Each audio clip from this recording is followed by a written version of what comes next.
Hi, everybody.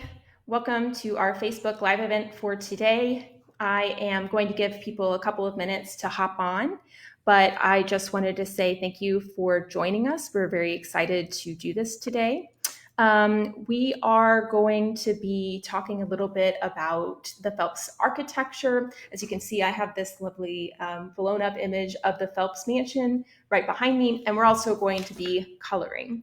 So throughout this video, I would love it if people would, ask any questions that you might have in the chat box to the side, and I will be happy to answer them. So just to start off with some of the basics, my name is Chelsea Gibson. I am actually recently got my PhD in American history from Binghamton University, just down the street from the Phelps Mansion. And I've actually been volunteering here for quite some time, about maybe 4.5 years at this point. So we recently just kind of cleaned up some really beautiful images that were drawn by a former member of our museum organization, Sue K. Thompson, and we've printed off some coloring pages. So if you would like to color with us today, I would encourage you to go to the Phelps Mansion Museum website where you can actually download these pages. So it's phelpsmuseum.org. You go to the education tab, and under that you'll see coloring book, and you just click there and you can download PDFs, or you can also download other types of activities associated with the architecture for the day. So I'm going to get started, like I said, in a couple of minutes, letting people kind of come in if they would like. I'm actually going to try to share this video with people who might be seeing us on our event page. You can see the video here now. And after that, we'll go ahead and get started.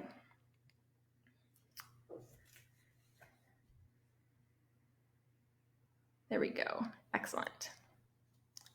Okay, so I have 5 images that we've put up on our website so far. We're working on trying to clean up and get a couple of more coloring pages ready for you. We're hoping to actually sell them in our gift shop whenever the gift shop opens, but for now we are happy to be doing things online. So I'm just going to give you a preview of all of the images that we have right now for you guys to color, and then we'll get started coloring, and I will start interpreting a little bit of architecture that is on the Phelps Mansion, and maybe a little bit of architecture history as well.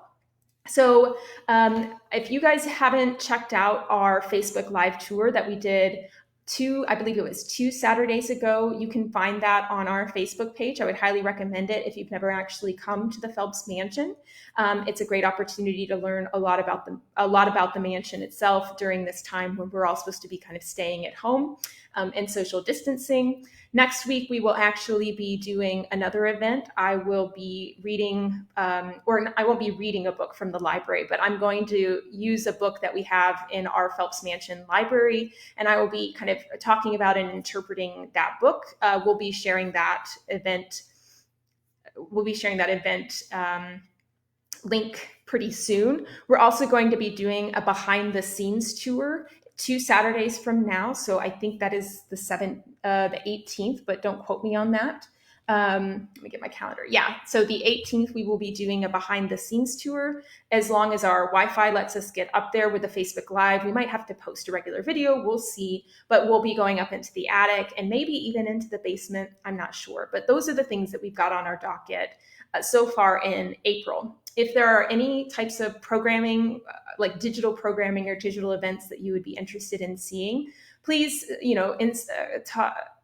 please leave a comment below or in the chat box of this video, or you're welcome to leave a comment on our Facebook page or email us. You can find all of our contact information at phelpsmansion.org, our website. So I want to show you now the coloring pages that we'll be looking at today. So we've got this one. This is actually our ballroom. You can see this beautiful chandelier that we've got here. It's made of crystal. It's gorgeous. It's enormous. And we also have our beautiful piano here, as well as the stage. The ballroom that we have that's attached to the Phelps Mansion was actually added much later than the mansion itself. So the mansion that we are going to be coloring today was actually built in 1871. And the ballroom that we have attached to it was actually built in 1904. So it's about 30 years old.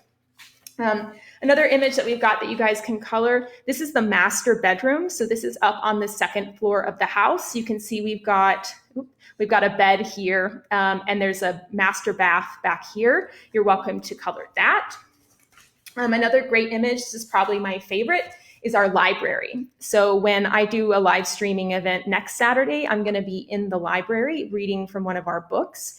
You can see there's lots of books there to color. It's a really beautiful spot, so I'm really excited to do some live streaming from that region as well. And then fourth, we have this image. This actually comes from our main room in the downstairs area. It's our parlor. So this would have been kind of the place that people would kind of gather. It's kind of like the living room of a Victorian era house. You've got that you could color, including this beautiful chandelier that we have here. It's actually a gasolier. We never actually had a chandelier. Nobody used candles probably in this house for that purpose. They were hooked up to gas. But anyway, this is 142 pieces of Slavica crystal glass. So when you color this, if you've got any glitter, I would highly recommend you include glitter. And then finally, the image that I will probably be coloring today with you guys is this one. So this is the mansion itself, as you can tell. We've now got one behind me in a little bit more detail. But this is the one that I am going to use my markers and color just a little bit today while we're talking about architecture. So one of the things that I wanted to make sure that everybody knew was some of the basic elements of the house, so that maybe, I don't know if you're at home coloring or if you're just interested, you might be able to create a more accurate image of the Phelps. Or, you could color this all purple and green and you could make it your own. But to start off with, you guys see the kind of blank white space here. That's actually brick. So you can't tell it in the coloring pages, but you can tell it a little bit more here in our image that the Phelps Mansion has a brick face, brick and stone, basically. We have, of course, wooden accents, and the interior of the house is all wood, but we have actually 2 bricks depth up in our walls. So our walls are 2 bricks deep. They're big, thick, heavy walls. And the exterior of the house is also made of brick. Brick is, as you might imagine, more expensive than wood, and is another way that we know that this house was worth the $120,000 that it cost in 1871. This is a mansion through and through. And I always like to put the cost of the house in perspective, because in 1871, probably somebody working in a factory, maybe in the United States, would have perhaps made $400 a year, maybe $400 to $700. It depends on where you were and what kind of trade you were in, but you were not making a lot. And so for somebody to build a house that was $120,000 in 1871 was a big deal. That house is worth in the millions of dollars today, in today's money, basically. So I am going to take a brick red color. Oh, that doesn't look like red to me. I'm going to try a different one. I'm going to take a brick red color and color a little bit of our house here. Like I said, I encourage you guys to color along with me if you are so interested and so inclined. I personally really love brick houses. I've always wanted one myself, but brick, like I said, is a little bit more expensive. So that's one of the reasons that it probably fell out of favor in the 20th century, because what you saw is that houses started becoming more affordable for a larger segment of the American population. And that's because we started using much cheaper materials, not necessarily worse materials, but cheaper materials that could be mass produced. People actually in the early 20th century and in the mid 20th century they could buy a house from a catalog. So from like a Sears catalog or something like that, you could buy a prefab house, they would ship it to you, and you could build it. So that was not something that was happening in 1871. This house actually relied on a lot of artisan construction and a lot of artisan skills. So an artisan is somebody who basically trains in a trade for a very long time, becomes very, very good at it, and then might pass that on to somebody else. So for example, you guys can kind of see behind me the wooden doors and the wooden fireplace that I have right behind me. That would have all been hand carved. So an artisan would have probably done that in the 1870s when this house was being constructed. We would have had artisans working basically on every aspect of the house. So they would have carved the staircase that we have in the home. They would have helped create the roof. They would have, at this point, you probably would have people making sure that the bricks are well made, things like that. So in the 20th century, you didn't get houses really like the mansion because you just didn't have the same type of artisans or people kind of making houses in the way that they did in the 19th century. So that's one way that we can kind of appreciate the time and the effort that somebody put in to make a giant mansion and to do it largely without the kind of tools that we have today. Certainly without electricity, certainly without the kind of like maybe cranes or things that they would use, or even cars to bring the material to the house. They probably would have brought the material to make this house with wagons or something like that. So we're working on some old technology, but just because it was older technology doesn't mean it was worse technology. That's one thing that I like to remind people, that just because something was done by people 150 years ago doesn't mean that they were bad at it or that they were a little bit dumber than us.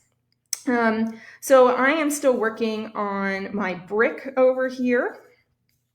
I don't know if you guys can see that. It's looking pretty good. So one of the things I wanted to point out for you guys, and as we're going to go through, I'm going to show you some vocab that we might be able to use to learn about the architecture of the house, is if you can see in the middle of the part that I've just drawn red, and I'm going to have to use my spatial reasoning here. Can you see that spot right there? So it goes all the way from the top to the bottom, and it's like little cornerstones. Can you see that all the way down?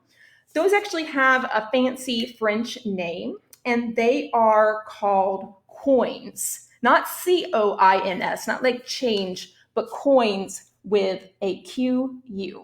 And that refers just to the edge of a kind of a building that has kind of, it's either structural, so they might have put these things in to make the house stronger.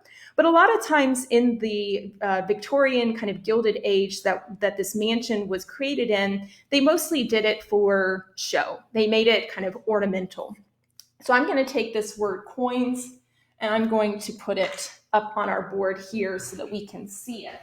So just to reiterate, the coins are these things right here. If you guys can see me, they're right on the edge. They're right in the corner of the mansion. So another thing that I wanted to talk a little bit about is the kind of historical context of our house, like when it was created and why we actually got the mansion that we did, right? Because if Mr. Phelps, who built this house, it was it was paid for by a man. It was built by many people. So Mr. Phelps paid for the house in 1870, 1871 when it was constructed. He was very rich. He was a banker amongst many, many other things, but he had a lot of assets. He had a lot of cash, and so he was able to build a mansion. But if Mr. Phelps was alive, let's say in 1920, and decided to build a mansion, his mansion would have looked very different than it would have in 1871. And that's because the style of building had changed changes over time is what I mean. So if Mr. Phelps had been a very rich man in the early 19th century, so if he had built this mansion in 1800, first, he probably wouldn't have been in Binghamton, but secondly, it would look very, very different. So I wanted to tell you a little bit of why our mansion just looks the way it does. So we've got a lot of really specific features in with the Phelps Mansion. So the first thing that you can identify that's really, really distinctive with our mansion is the roof. So if you can tell, our roof has kind of this slanted yet flat topped kind of style here. And this was a feature. This specific type of roof was a feature of an architectural style that's called the Second Imperial style. So or like the Second Empire style. There's some other names for this, but I basically just call it the Second Imperial style. So I'm going to write that down. Second Imperial style. And so if you know that the name is the Second Empire, the first question is, whose empire are we talking about? And so this is actually the Second Empire of France. This mansion is built this way because people really liked what kind of builders and architects were doing over in Paris, in France, in the mid-19th century. So between the reign of a man named Napoleon III, who ruled France from 1852 to 1870, he basically rebuilt Paris. So I don't know if any of you have ever been to Paris, but I would encourage you after this Facebook tour or Facebook event to go on to Google Maps and use the street view and just kind of go into downtown Paris and look at the boulevards. Look at how the city is shaped. And what you'll see is that after you've stared at this image of our mansion for an hour, you'll notice that a lot of the buildings in downtown Paris look very much like ours. And one of the most distinctive things that they have is this roof. So this roof is actually called a Mansard roof. If you can see that here, it's called a Mansard roof. And it's named for a French man. His last name was actually Mansart with a T, Mansart, but it kind of got changed over time to Mansard Roof. It probably has a better French pronunciation than what I'm doing, but here we are. So it's called a Mansard Roof. And that was really, really, really popular in this Second Imperial style of the French, of Napoleon's reign, basically, Napoleon III's reign. And it started actually in the early 19th century because this man, Mansart, he created a new roof for the Louvre. If you've never been to Paris, or maybe you don't know that much about Paris, the Louvre is one of the most famous museums in the world, and it's located in the heart of Paris. And basically what this architect did was he created this Mansard roof. And this was different because prior to that, a lot of buildings had what is known as pitched roofs, Pitched, pitched roofs. So they're kind of like this. They're kind of pitched, right? And this is a very practical shape for a roof, particularly in areas like Binghamton where we get a lot of snow. But what a Mansard roof does is it takes this pitched roof shape and it kind of flattens the top. If that makes sense. Now, of course, my knuckles don't operate as smoothly as I would like, but you have this pitched roof and it goes to this kind of flat shape. And if you can tell, that's what we have here. It's slanted and then the top is flat. So we can actually go up onto our roof and walk around up top because we have a flat surface there. And so that is probably one of the most recognizable and most distinguished features of a Second Imperial style home. So if you go to any town in the United States that had money between about 1850s to the 1880s, you're going to see a lot of Mansard roofs. So that's one thing that I think is super useful to know, and one thing that helps us appreciate and understand our mansion a little bit more. So there's one really important aspect of the Mansard roof, in addition to its shape, and that is the material that it's typically made out of. So I'm actually going to color our Mansard roof gray, and that's because most Mansard roofs are made with slate shingles.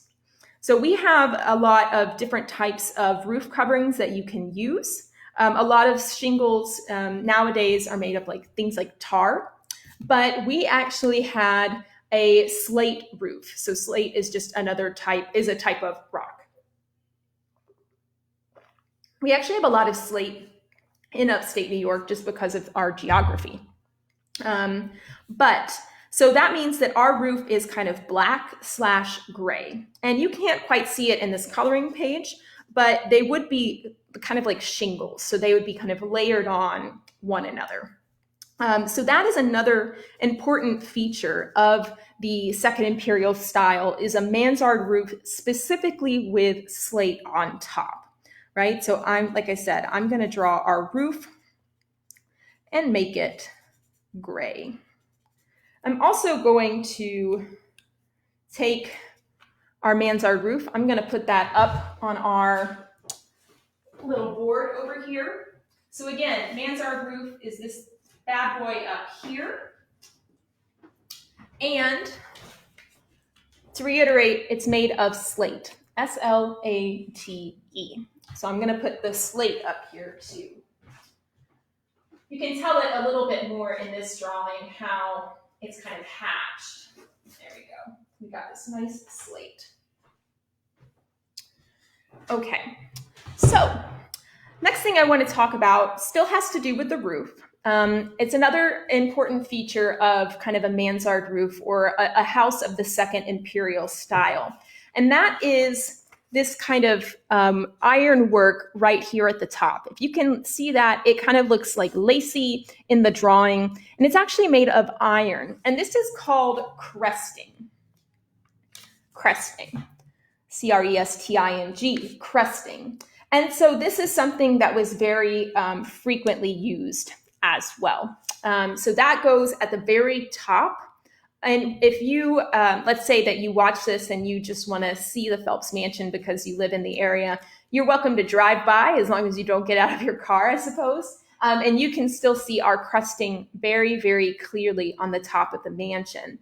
It's another really defining feature of a Second Imperial style house. And one of my favorite things is that these kind of mansions are actually really popular in our popular culture, like American popular culture, and British, because a lot of these styles were in a lot of regions. But these are often the defining features of haunted houses as well. If you pay attention to images of haunted houses in movies or in books, or just like kind of out there in the world, they're often going to look a little bit like the Phelps Mansion, just because we've come to associate that with haunted houses. That may be for a couple of reasons. One reason might just be that we associate these houses with old people in the 19th century, and maybe we think the 19th century is a little creepy. That's when we got our ghost stories like Sleepy Hollow and other stuff. But that's another important and useful term, is cresting, iron cresting. So I'm going to point to that right, if I don't knock it over. I'm going to point to that right here.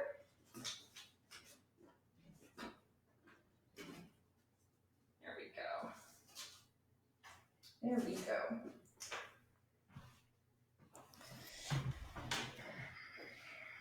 So, to get back to our story about the Second Imperial style and its origins in France. So just to reiterate, the mansard roof became really popular after it was put on the Louvre in the early 19th century. So that would be the early 1800s. But Napoleon III actually did something else that really made this style stick, and really kind of made it the main style of rich people, basically in Europe and the United States in this time period, from like the 1850s to the 1880s. And what he did was he took Paris and he basically tore a bunch of things down and widened all the boulevards and rebuilt a bunch of buildings that have these mansard roofs that have a lot of the same features as we do in the United States. So you have to think about, kind of wealthy Americans in the late 19th century. One of the ways that they would prove their wealth or kind of show their wealth was to adopt European styles. Americans, of course, have always had a lot of pride, a lot of belief in American exceptionalism and things like that. But nevertheless, what you did was you took European styles and incorporated them into your house to try to show that you had that wealth. So maybe you imported things from Europe. Maybe you went to Paris and saw specific types of architecture and you brought it home. Mr. Phelps was rich, but he was not like Rockefeller rich. So he definitely did travel to Europe. And we do have a ton of imported elements in this house. So for example, we have Italian marble on our first floor. And that is actually, well, it's imported from Italy. It's Italian marble. We have a bunch of door fixtures that are from Britain. There are a lot of things that were put into this house that originated in Europe. So it wouldn't have been out of the ordinary for a wealthy banker like Mr. Phelps to kind of choose a European style. And of course, styles might start in Europe or start in Britain, but when they come over to the United States, they're going to get some distinctive features and they're going to look slightly different. But just because it was so popular, you can really, like I said, if you do like the Google Street View of Paris, and you kind of pretend like you're walking along the boulevards, you'll see how wide the streets are and just know that they destroyed a lot of things in the 19th century to get that. And then if you take a look at the roofs and you take a look at the houses, you'll notice that it looks a lot like ours. So one of my favorite things about that second imperial style is that it was meant to invoke a sense of permanence. Like they wanted to build houses that looked sturdy, that looked like they'd be there forever. And so that's one of the reasons why you get very strong looking buildings. One feature of the second imperial style is also a kind of slightly asymmetrical feel as well, which our house kind of has too. It's hard because our images don't have a face-on kind of look to them, but we have kind of a heavier side on one side than we do the other. So if you see right here, this kind of makes our house a little asymmetrical. This is actually our conservatory, which is over here to my left this morning. Our conservatory makes these things a little asymmetrical. So another thing that I want to talk about before we leave the roof is actually another really cool feature, which is the windows. Now, I want you guys to pay attention to the windows and see how they're different from the ones on the second and the first floor. Now, if we look over here on our Mansard roof, this was actually our third floor. So when Mr. Phelps lived here, there were extra bedrooms up there, and we also had a billiards room or a room in which you would play pool. So as you can see, these windows are actually a little bit out. If you can tell, they're kind of built into the roof. They're not flush, so they're not flat with the wall like most of our windows are today. And these windows are actually called dormers. I don't actually have a little sign for that, so I'll write it down here. They're called dormers. And these are really cool, and I love them, and they're actually really common. So I live on the west side of Binghamton, and so I was on a walk this morning, and you can actually see that a lot of the houses that were built probably before the 1920s, 19-teens, a lot of them have dormers. So all they are these windows that are in a roof, and they have this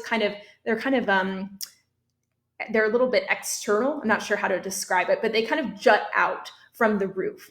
And the reason that they're called dormers is because they would let light into an attic space or typically the extra bedrooms that you would have upstairs. So if you think about that word dormers, it sounds like a word that we all probably know, which is a dorm or a dormitory, which comes from that kind of Latin or Greek, some root that means to like sleep, right? I think in Spanish, it's like dormir or something like that. So that is what they're called, dormers. And so that is another really distinctive feature in the second imperial style houses, but they also continue to be very popular in other houses after this style kind of left and kind of went out of vogue. So you'll see, like I said, a lot of houses in downtown, or on the west side, of Binghamton also have dormers. And we actually have a unique style. So there are tons of styles of dormers. Some of them have like pitched roofs, like we talked about. Some of them barely just kind of jut out. They look like a little like kind of eyeball kind of jutting out from a roof.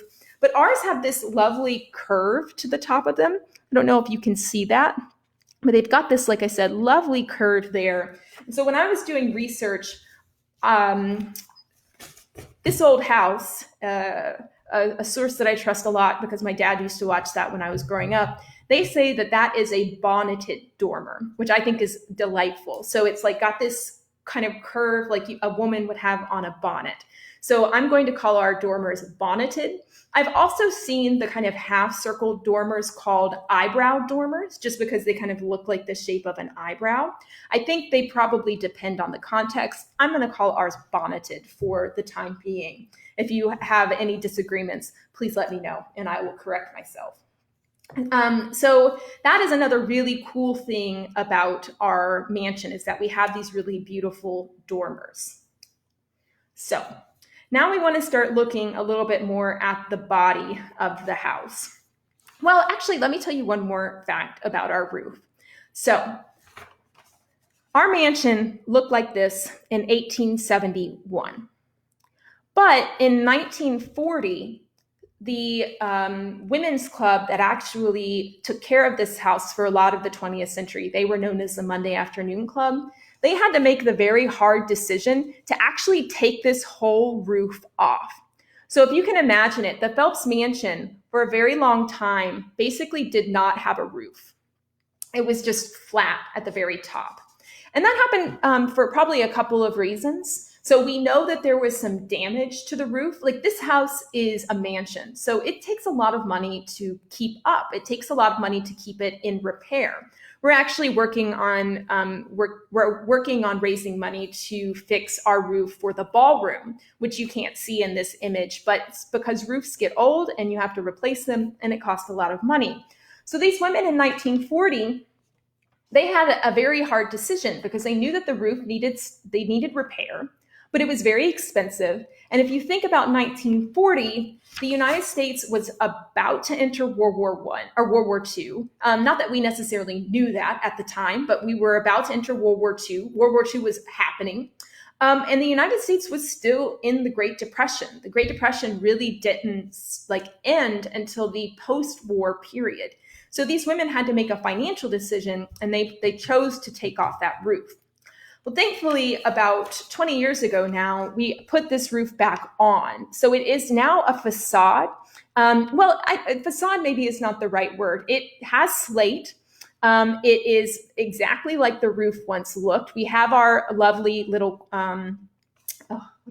crusting. We have our lovely little iron crusting. We have our dormers, right? We have all of these features back. It's just that instead of having bedrooms and a billiards room on our third floor, now it's just storage.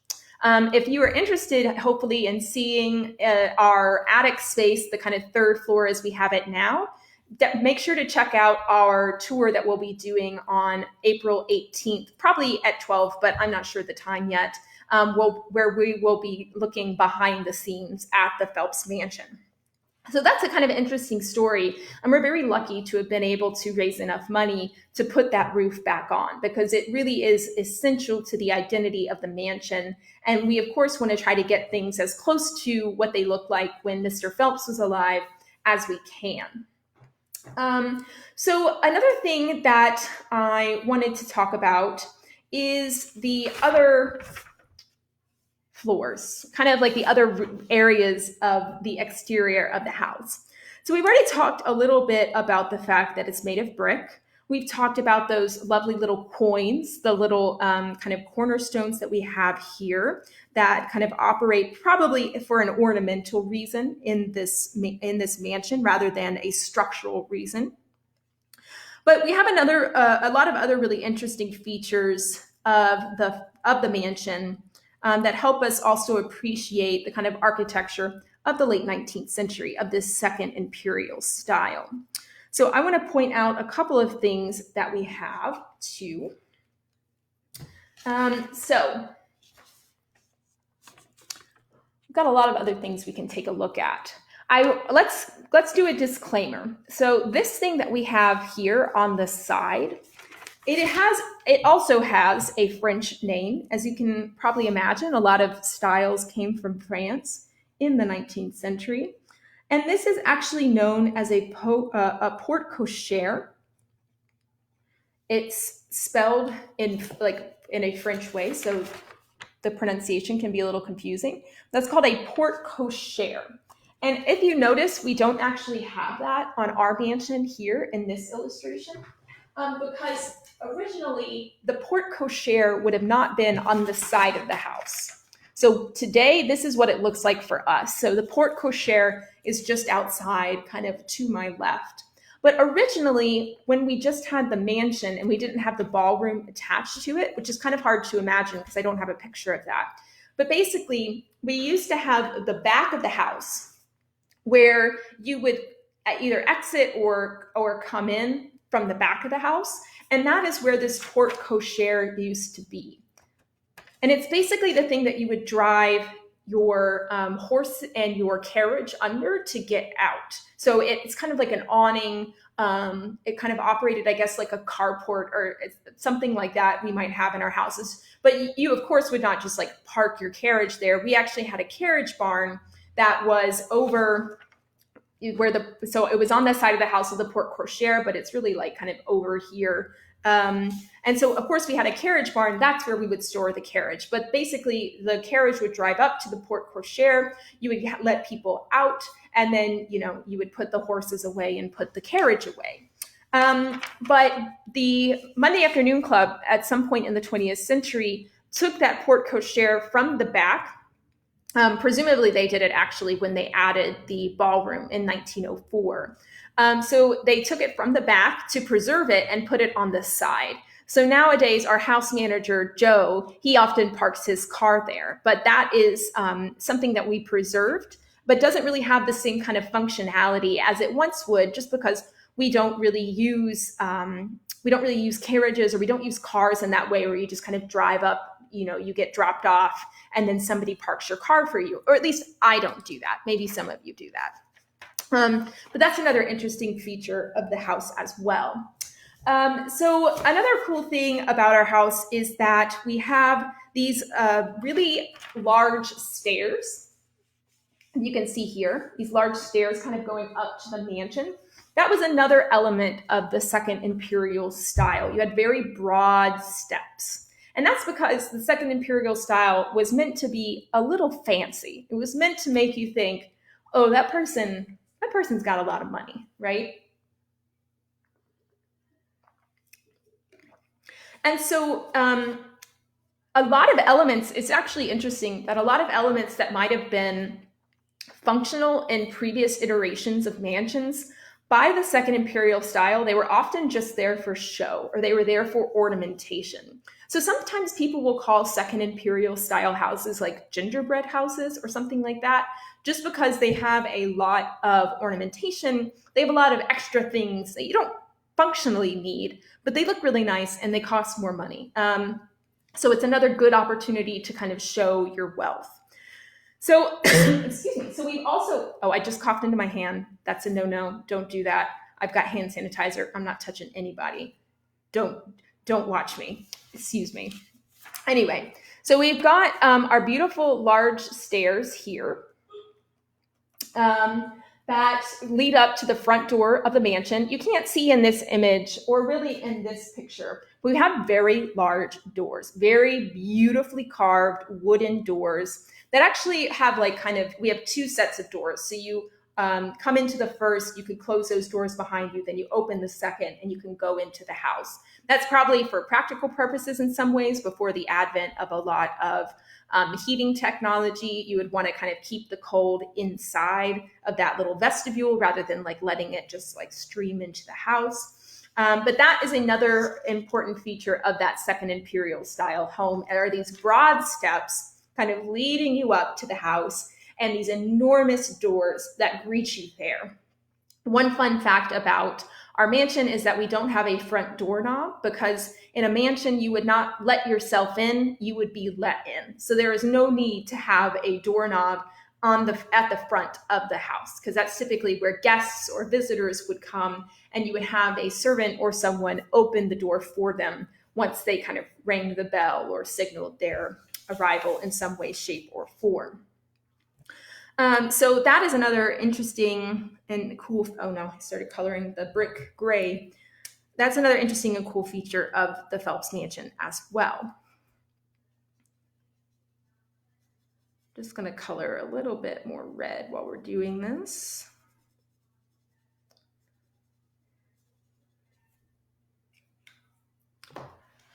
One more thing that we have on the mansion is actually a balcony. It's kind of hard to tell, but if you can see that right there, you can go out from the second floor. I believe it's not necessarily attached, let me think spatially. Maybe it is attached to the, no, I don't think it is attached to the master bedroom. I'm just trying to think if like our window actually goes out. But the point is that we have a balcony. That's another nice feature of this particular style house. We don't really use it as a balcony, but we do have a balcony there. One other thing that I wanted to talk about as well is our cornicing. Let me make sure that I'm doing this correct. Yeah. So another thing that we have at the top of the mansion here, if you guys can see this line that goes all the way across, that is called cornicing. What we have here are cornices, right? Ours are heavily bracketed cornices. That's a very technical, like very specific, architectural term. But those are cornices. And this is another fun feature of our house, which is that you would have maybe a previous style house, these cornices would actually hold something up. So in an older house, they might be functional and help hold up a balcony or something like that. But what you see on the second imperial style house is that they're really pretty ornamental.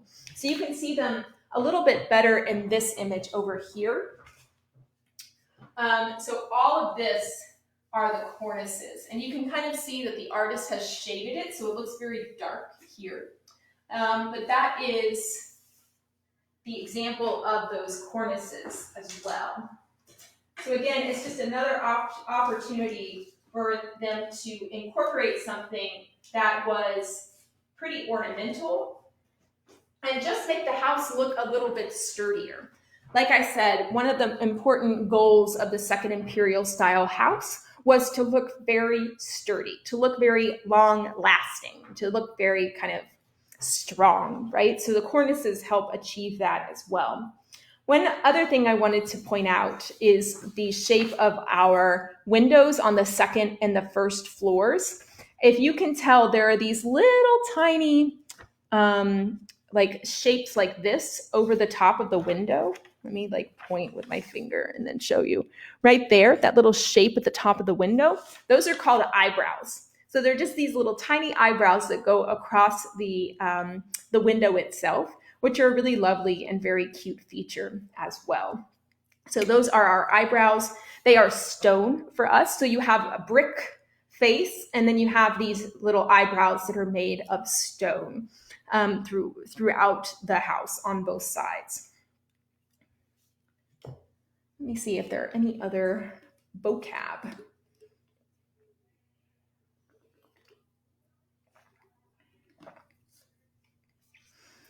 That's pretty much all of the very specific second imperial style vocab that I wanted to share with you guys today. Then we have, of course, another feature of the mansion are these columns here. You guys can see that. They're columns, right? So they kind of go up and down. You can see them very clearly here as well. We have columns throughout the house. They're a really, really common architectural feature. One of the reasons that columns were really popular was because during the 19th century, you had what was known as a Greco-Roman revival of a lot of styles from the Grecian and kind of Roman periods of history. So we have a lot of examples of that in our house, from from having kind of allegorical, like for example, we have a gatelier that has Athena's face on it, the goddess of war. We have these kind of architectural images of Greek keys, which are basically interlocking blocks that were very popular. These are all elements that were popular not only in Europe, but also in the United States, really throughout the 19th century. This was a time period in which, if you went to college, you would learn Greek and Roman. You would be able to, Latin. You would be able to read Greek and Latin, be able to write. I actually did an internship when I was in undergraduate, so a long time ago, where I had to kind of file the papers of a professor who had taught at a university in the late 19th century. And he just had pages and pages and pages of Latin practice and Greek practice that he would make his children, or not his children, he would make his students do. And so that was just something that was really popular during this period. So the use of those columns, they're very ornate, and they also kind of call back to an earlier time in history. One really interesting thing is if you look at, for example, the US Capitol or the Library of Congress, or any of these buildings that were actually really constructed in the late 19th century and around this time period, they have those columns. They have these like big, beautiful columns. You have a lot of this style that reaches back to the Greek and the Roman periods. And we also see that in our house. So I'm going to keep coloring my thing here.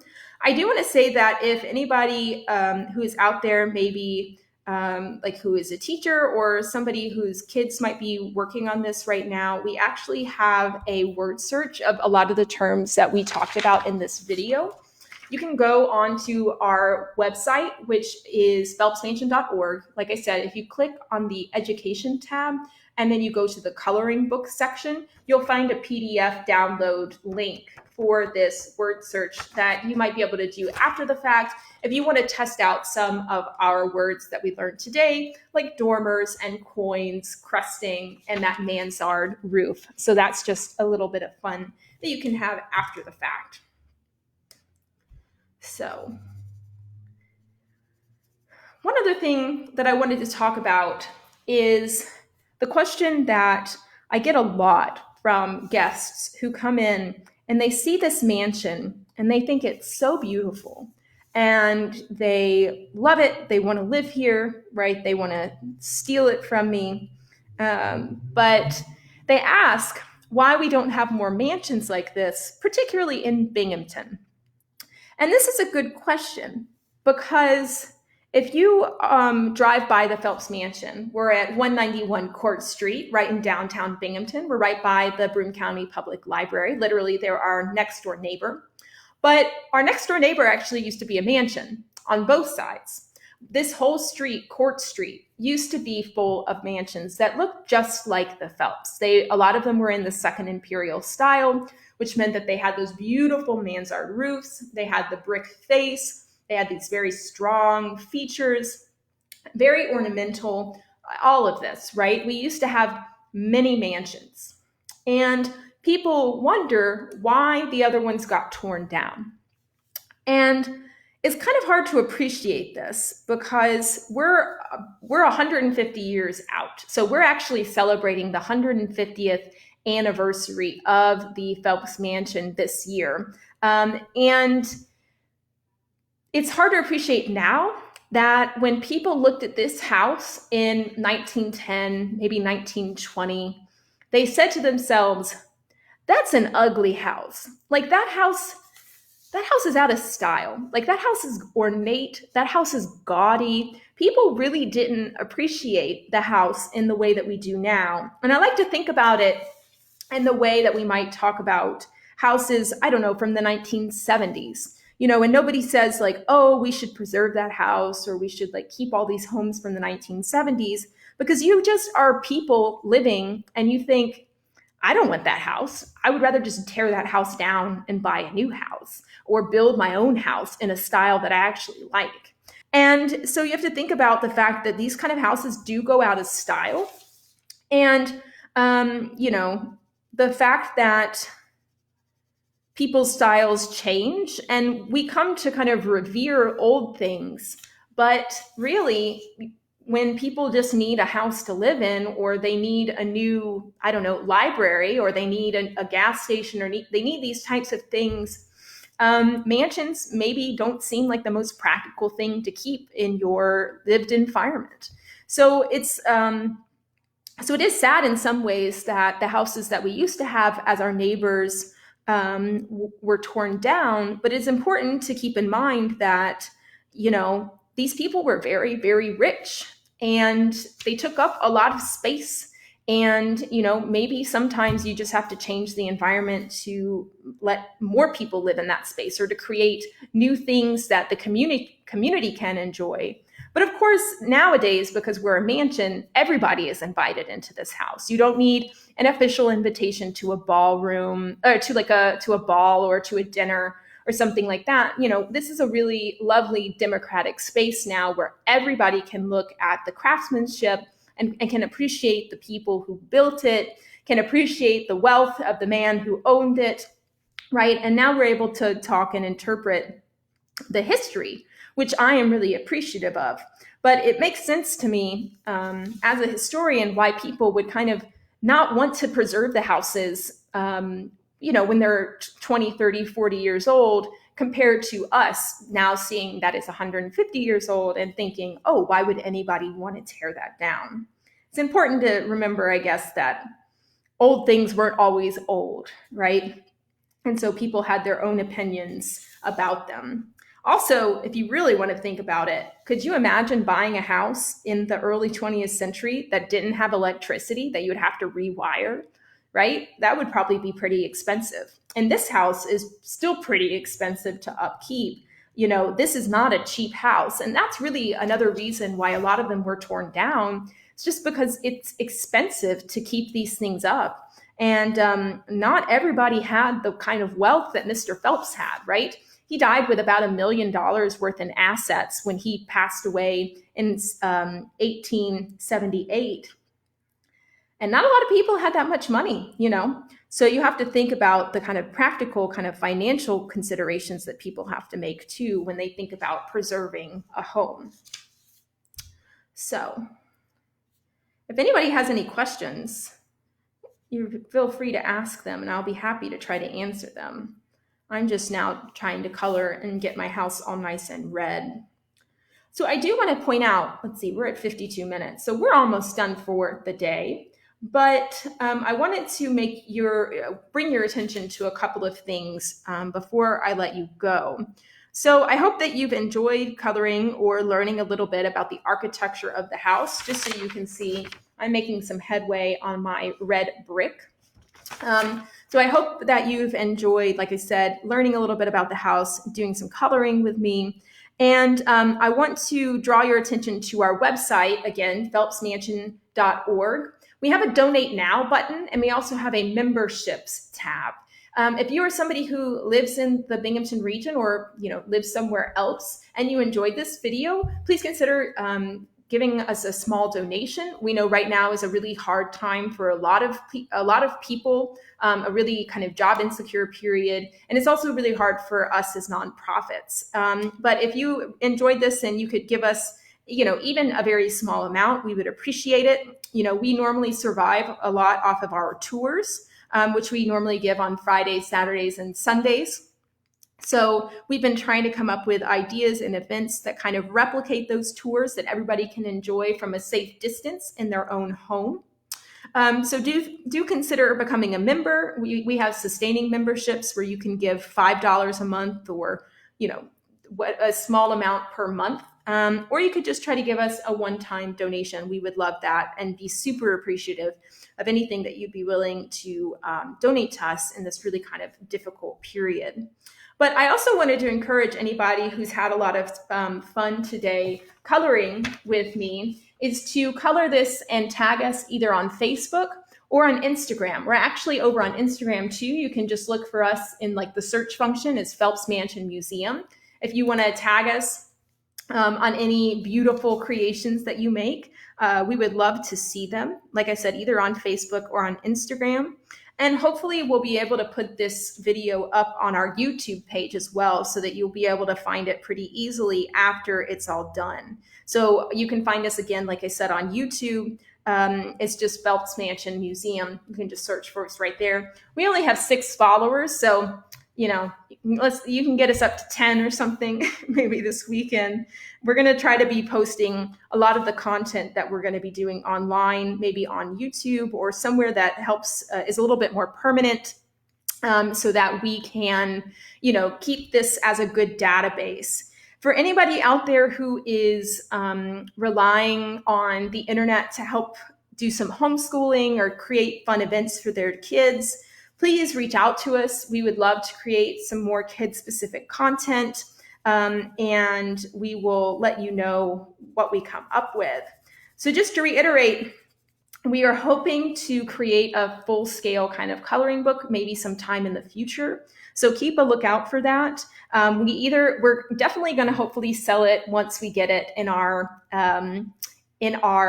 gift shop, right? But for the time being, we'll try to get something up on our website. So we've got 5 free pages right now. Of course, we might try to sell it in the gift shop, but I'll let you know. We have a lot of beautiful images of the Phelps that were drawn by this wonderful artist, Sue Thompson, who we owe a debt of gratitude for all of these gorgeous images of the Phelps that she created some time ago and that we're still able to use. I really hope that you guys had a great time today. And I just want to remind you, we do have 2 more events coming up in April. I'm going to be reading, kind of doing a little book club from our library.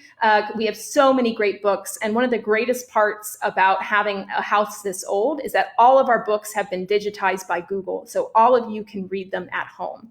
So that's really exciting to me. So what better kind of social distancing activity could we have than all getting together and kind of reading and talking about a book. So we'll be posting that quite soon. And again, don't miss our behind the scenes tour that will be coming up later this month. So again, here is I guess it's not a final project, but it's a pretty good first go at it. Dylan, thanks for your question. The events are probably going to be posted on Facebook. We will also put them on our calendar at phelpsmansion.org. If you ever have any questions about events, you are more than welcome to contact us. Our email information is on our website. We unfortunately don't typically have anybody in the mansion right now. There's just 2 of us in the mansion right now, and we are staying 6 feet apart. But I will make sure we get the information both on the website and on Facebook. So do take a look at those. To reiterate, my name was Chelsea Gibson. I, again, am a volunteer here at the Phelps. I love working here. If you have any other historical questions or would like any other specific types of tours, please give us a shout out, let us know, and we will be happy to oblige. We'll be happy to put that content up for you. So thank you so much for your support. We love being a member of the Binghamton community, and we are really thinking about everybody who is going through, such a strange and difficult situation that we are now living through. So thank you again. I hope that you enjoyed coloring. Please do send me images. I would love to see your final product. And we'll look forward to seeing you in our future digital events. And hopefully, once this is all done, we'll look forward to having you in the physical mansion. So thank you guys so much for tuning in. We really appreciate it. I'm going to end the video now, but I hope you enjoyed. And I'll see you next week when we will be reading a little bit about the Siberian exile system from the library. So I hope you guys all have a great day. Thank you so much.